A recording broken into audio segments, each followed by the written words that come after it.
Teman-teman, kemampuan untuk berbicara di depan umum dan melakukan presentasi merupakan kemampuan yang sangat diperlukan, dan itu sangat menunjang keberhasilan atau kesuksesan teman-teman.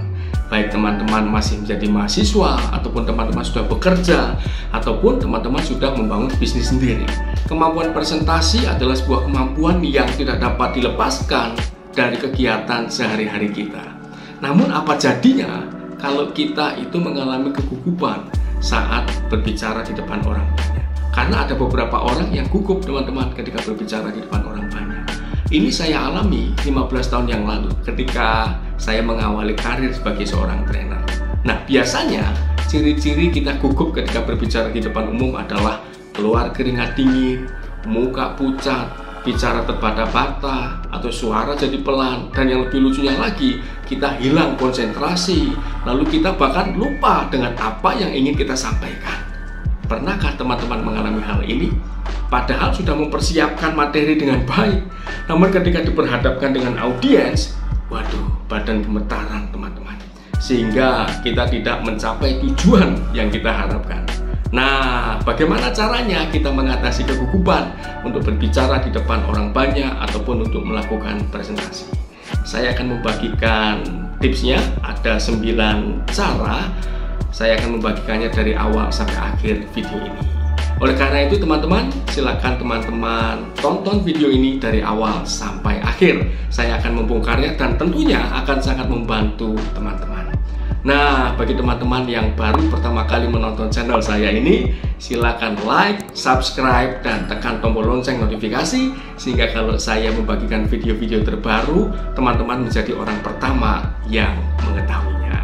Nah, teman-teman bakal mendapatkan banyak keuntungan kalau subscribe channel saya ini. Kenapa? Karena saya akan membagikan banyak sekali materi-materi soft skill seperti komunikasi efektif, teknik presentasi, service excellence, handling customer complaint, leadership, motivation, dan lain-lain sebagainya, minimal 2 kali dalam seminggu.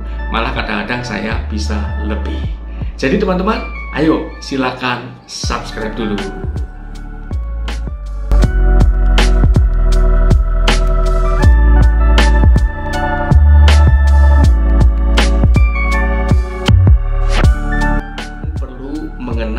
Panggung atau stage tempat kamu melakukan presentasi atau training. Nah, biasanya ya setidaknya 2 hari atau 1 hari sebelum training itu saya meninjau stage atau panggung tempat saya mengajar. Karena supaya kamu bisa mengatur kira-kira langkah-langkah apa atau gerakan-gerakan apa yang nantinya kamu lakukan ketika kamu presentasi. Beberapa trainer itu melupakan hal ini, sehingga ketika berada di panggung dia kikuk. Aduh, saya mau bergerak kemana ya? Saya mau bergerak kemana ya? Nah, ini yang perlu kamu kuasai, ya.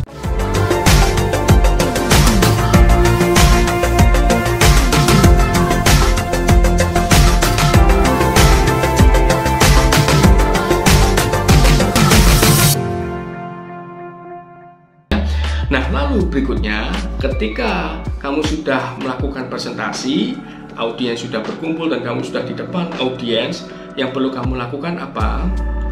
Biasanya yang saya lakukan adalah saya menyapa audiens, ya 5-10 menit sebelum acara dimulai, saya mendatangi beberapa audiens dan saya menyapa mereka. Hai Pak, hai Bu, saya Heri, senang bertemu Bapak Ibu dari mana, dari perusahaan apa? Tanyalah, ya.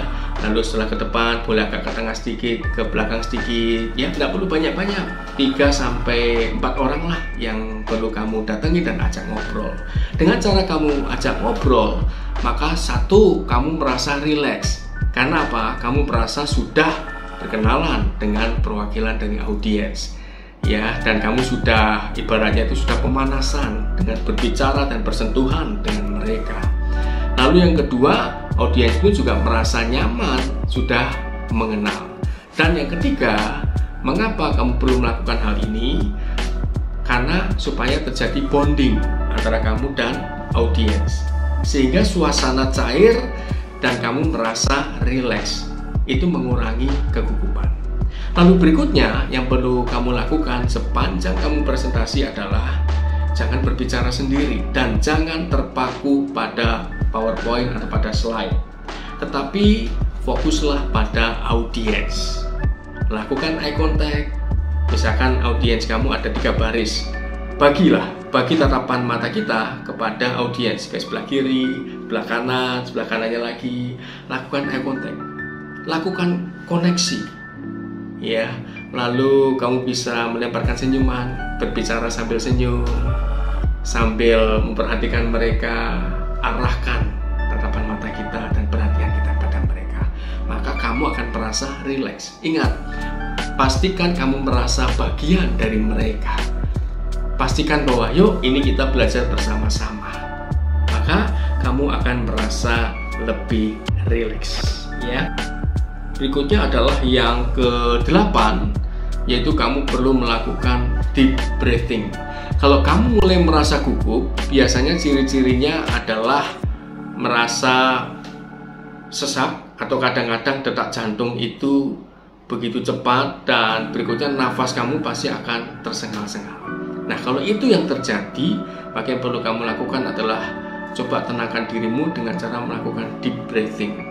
Yaitu caranya gimana? Tarik nafas dalam-dalam, keluarkan perlahan. Tarik nafas dalam-dalam, keluarkan perlahan, dan pastikan denyut jantung kamu menjadi normal kembali. Dengan cara demikian, kamu menjadi lebih rileks dan itu akan sangat mengurangi kegugupan. Namun, kalau kamu sedang di depan audiens, lakukan itu dengan cara yang audiens tidak dapat mengetahuinya. Lakukan itu secara halus, secara perlahan. Dan kalau kamu ingin memiliki ketenangan secara long lasting atau jangka panjang, pastikan kamu melakukan latihan deep breathing ini sesering mungkin, setiap hari, bahkan dalam kondisi tidak presentasi pun sehari-harinya lakukan deep breathing. Selain untuk melatih pernafasan, itu untuk melatih refleks kamu sehingga kita bisa menjadi lebih rileks, ya teman-teman. Nah, berikutnya yang terakhir, berdamailah dengan diri sendiri. Ya, ketika suatu saat kamu mengalami kegugupan, jangan salahkan diri. Tetap rileks, tetap tersenyum, katakan dalam hati, tidak apa-apa, lakukan terus, kamu bisa. Dan kalau suatu saat kamu merasa, aduh, aku kok lupa materi ya, aduh, aku kok kayaknya belum tampil maksimal ya, tidak apa-apa, tetaplah tersenyum pada dirimu sendiri, berdamailah pada dirimu sendiri, dan tetap rileks, nikmati pelatihan itu, maka kamu akan tenang. Karena beberapa trainer itu menyalahkan diri sendiri ketika dia lupa mengenai apa yang harus ia katakan, ketika dia merasa, aduh kok ada yang kurang oke ya dari saya, dia menyalahkan dirinya. Kalau dia menyalahkan dirinya, maka dia akan merasa semakin tertekan, maka yang terjadi semakin gugup, teman-teman. Nah, ini teman-teman 9 cara untuk mengatasi kegugupan kamu ketika berbicara di depan banyak dan ketika kamu melakukan presentasi. Ingin mendapatkan tips yang lainnya atau ingin mengetahui video-video saya yang lainnya, bagi kamu yang belum subscribe, silakan subscribe channel saya ini. Kamu akan mendapatkan banyak keuntungannya karena saya akan membagikan banyak sekali materi soft skill minimal 2 kali dalam seminggu, teman-teman. Sukses selalu.